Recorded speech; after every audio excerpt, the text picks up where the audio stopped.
Welcome to the deep dive. We've got an exciting paper to dig into today. Yeah, looking forward to it. It's called MobileLM, Optimizing Sub-Billion Parameter Language Models for On-Device Use Cases. Catchy title. Right. It's a mouthful. But basically, we're talking about bringing the power of AI, like those big, large language models. LLMs. Right. LLMs, thanks, bringing that power directly to your phone. Pocket. Exactly. Imagine having something as capable as ChatGPT, but it's offline and it's right there on your device. No more lag. No more lag, no more data worries, and potentially huge privacy benefits too. Huge. So I think we're all familiar with things like ChatGPT, Perplexity AI. Those are great examples of LLMs. Yeah, they're impressive. But they're also massive, like we're talking models with potentially trillions of parameters for something like ChatGPT-4. And all that running in the cloud. Exactly. And that takes a ton of computing power, a ton of energy, not exactly environmentally friendly. Not to mention the cost. Right. And this paper makes a really interesting point. Early on, they did a calculation about just how much computing power it would take to run GPT-4 at its normal speed. For everyone. Not even for everyone. They estimated that if even a small percentage of the world's population was using it. Constantly. Yeah, regularly using it. It would require the computing power of 160 metascale companies. 160 metas. That's insane. It really highlights how unsustainable that approach is if we want to make this kind of AI truly accessible. Yeah, we need a different approach. And that's where these sub-billion parameter LLMs come in. So smaller models. Much smaller. So instead of trillions of parameters, we're talking about models with less than a billion. Which is still a lot. Oh yeah, it's still a lot, but it's a scale that could potentially work on mobile devices. And that's what MobileLM is all about. Exactly. So the big question is, can these smaller models actually perform well enough to be useful? Right, because usually with AI, bigger is better. Right. That's the scaling law. The bigger the model, the better the performance. And there are good reasons for that. But this paper challenges that assumption a bit. They found that by focusing on clever architecture choices, you can actually squeeze a lot of performance out of these smaller models. So it's not just about size, it's about design. Exactly. And they actually show this visually in the paper in Figure 1. They compare MobileLM's performance against other sub-billion parameter models. Uncommon tasks. Right. Things like question answering, common sense reasoning. And what's really interesting is that MobileLM consistently outperforms these other models. Even though it's smaller? Even though it's smaller. That's really impressive. It goes against the grain. It does. It's like this little engine that could. And it really highlights the importance of looking beyond just raw size when it comes to AI models. So if it's not just about size, what are some of the key factors that make MobileLM so efficient?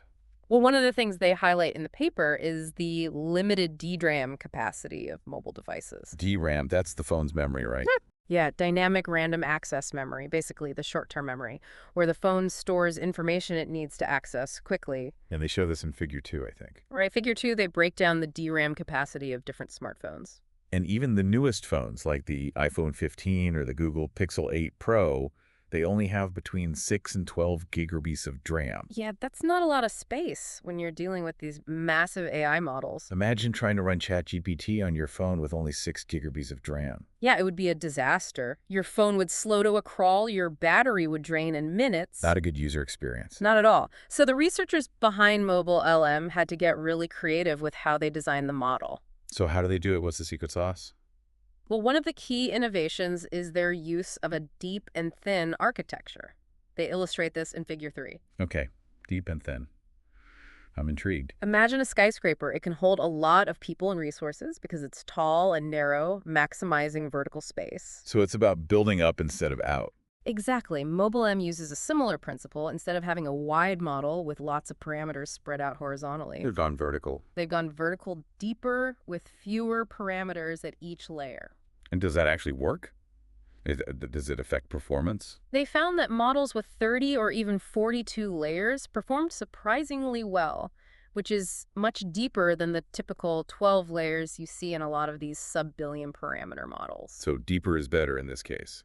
It seems to be, and it's kind of interesting we're seeing this trend of doing more with less reflected in different areas of technology. Like computer chips, they're stacking components vertically now to get more performance. Exactly. It's about efficiency and finding clever ways to maximize what you have. So deep and thin is one piece of the puzzle. What else did they do to make MobileM so efficient? Well, they also got clever with how they use and reuse information within the model. There are a couple of techniques they highlight: embedding sharing and grouped query attention. Okay, let's break those down. Embedding sharing, what's that all about? It's a bit like reusing code in programming.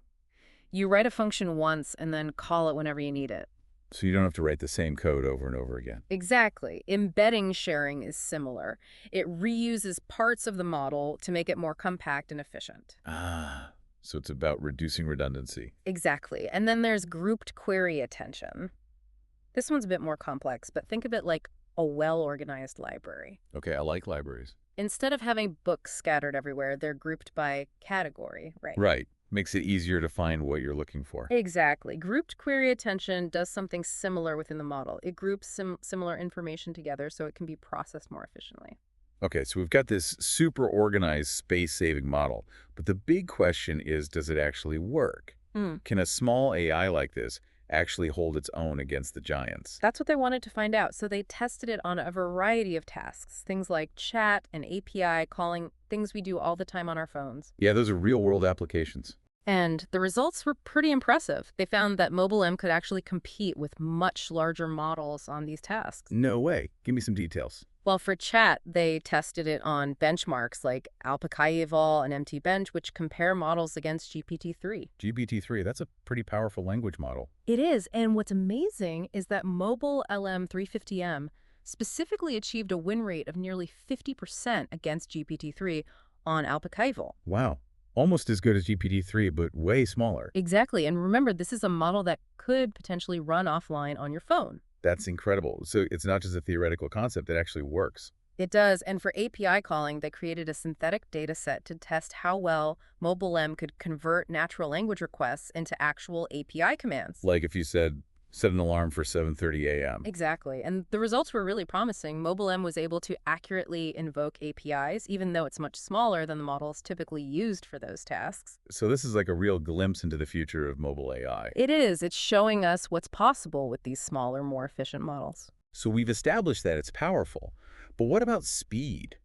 I mean, on a mobile device, speed is crucial. Right. No one wants to wait forever for a response. And I remember they actually ran MobileLM on an iPhone 13 to see how it performed in the real world. They did some on-device profiling, and the results are in Table 7 of the paper. Okay, Table 7, let's see what it says. Well, they looked at things like loading time, execution time, memory usage. The important stuff. And across the board, MobileLM was significantly faster than larger models. So faster responses, less battery drain, a smoother experience overall. Exactly. It's about making AI that actually works well on our mobile devices. This is really exciting stuff. I'm starting to see the potential here. Me too. And we've only just scratched the surface. Well, then let's keep digging. Let's do it. So we've seen how impressive MobileLM is technically. Yeah, really pushing the boundaries. But what gets me excited is thinking about what this means for real-world applications. Like, what can we actually do with this technology? The possibilities are huge. All right? It's like we've got this powerful new tool, and now we're figuring out all the amazing things we can build with it. Exactly. It's a whole new toolbox. So let's brainstorm a bit. What are some of the areas where mobile AI could really make a difference? Well, one area that immediately comes to mind is education. Education.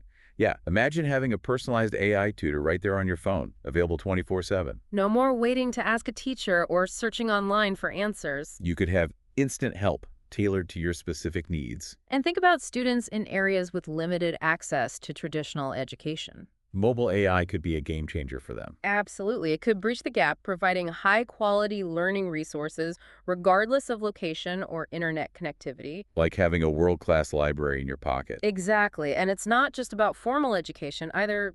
Think about learning a new language, picking up a musical instrument, developing new skills for work. Mobile AI could provide personalized guidance and feedback every step of the way. It's about empowering people to become lifelong learners. Okay, so education is a big one. Mm-hmm. What else? Travel. I'm always struggling with translation apps when I'm in a foreign country, especially if I don't have a good internet connection.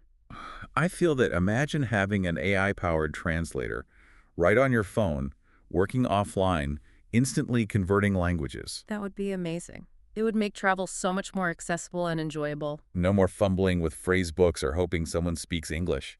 And it's not just about translation. Mobile AI could also help with navigation. especially in areas without reliable GPS. It could process local maps and data to provide accurate directions and even alert you to potential hazards. No more getting hopelessly lost because your phone can't find a signal. Exactly. Mobile AI could be a lifesaver for travelers. Okay, so we've got education, travel. What else? Healthcare is another area with huge potential. Healthcare. Yeah, how so? Imagine having an AI-powered diagnostic tool on your phone. It could analyze your symptoms, provide preliminary diagnoses, even recommend courses of action. That would be incredible, especially for people in rural areas or developing countries with limited access to healthcare professionals. It could provide vital information and guidance in emergencies.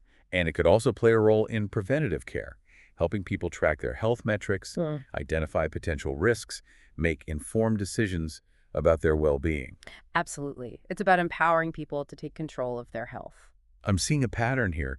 A lot of these applications are about empowering individuals, giving them access to tools and information that were previously out of reach. It's about shifting the balance of power, putting more control in the hands of everyday people. It's exciting and a little bit daunting at the same time. It is. It's a powerful technology with the potential to transform our lives in so many ways. But we need to be mindful of the potential downsides too. Absolutely. Any technology this powerful could be misused or have unintended consequences. So what are some of the specific risks and challenges we need to be aware of as mobile AI becomes more prevalent? Well, data privacy is a big one. These AI models rely on data to learn and make decisions, and that data often comes from our personal devices and online activities. So we need to make sure that our data is being handled responsibly. Exactly. We need to have strong safeguards in place to prevent misuse. Because the last thing we want is for our phones to become even more intrusive. Right. It's a delicate balance between utilizing data to improve our experiences and protecting our privacy. And what about algorithmic bias? That's another important consideration. If these AI models are trained on biased data, they can perpetuate and even amplify those biases, leading to unfair or discriminatory outcomes. So we need to make sure that these models are trained on diverse and representative data sets. And that we have mechanisms in place to identify and mitigate bias. Which has, as the saying goes, garbage in, garbage out. Exactly. And we also need to be mindful of the potential for misuse as these AI tools become more powerful. They could be used for malicious purposes, like creating deepfakes, spreading misinformation, manipulating people's emotions. It's a scary thought, and it highlights the importance of developing ethical guidelines and regulations for mobile AI. We need to think carefully about how to harness the power of this technology for good while mitigating the potential risks. It's a responsibility we can't take lightly. Agreed. It's a conversation that needs to happen across disciplines involving technologists, ethicists, policymakers, the public at large. We need to approach this technology with both enthusiasm and caution. Working together to ensure that it benefits all of humanity. So as we wrap up this part of our deep dive, I'm curious to hear your thoughts on what we as individuals can do to ensure that mobile AI is developed and used responsibly. Well, I think awareness is the first step. We need to educate ourselves about the potential benefits and risks of mobile AI. So we can make informed decisions. Exactly. And we can also support organizations that are working to promote ethical AI development and use. Like groups advocating for data privacy, algorithmic fairness, transparency. Right. And we can contact our elected officials, express our concerns, advocate for policies that promote responsible AI innovation. We don't have to be passive observers. We can be active participants in shaping the future of this technology. It's about being informed, being engaged, making conscious choices. And I think that's a perfect segue into the final part of our deep dive, where we can explore some of the broader implications of mobile AI and what it might mean for the future. I'm ready when you are. Let's keep exploring. So we've talked about all the technical stuff, the potential applications, the ethical considerations. It's a lot to unpack. It is, but I think it's important to step back and think about the big picture. What does this all mean for the future? What does a world with mobile AI actually look like? Yeah, it feels like we're on the verge of something huge, like the early days of the internet or smartphones. Definitely a paradigm shift. And it's exciting, but it's also a little bit scary because we don't know exactly where this is going. We can speculate, though. Right? Like, what are the possibilities we haven't even considered yet? What happens when we have this incredibly powerful AI available to us all the time in our pockets?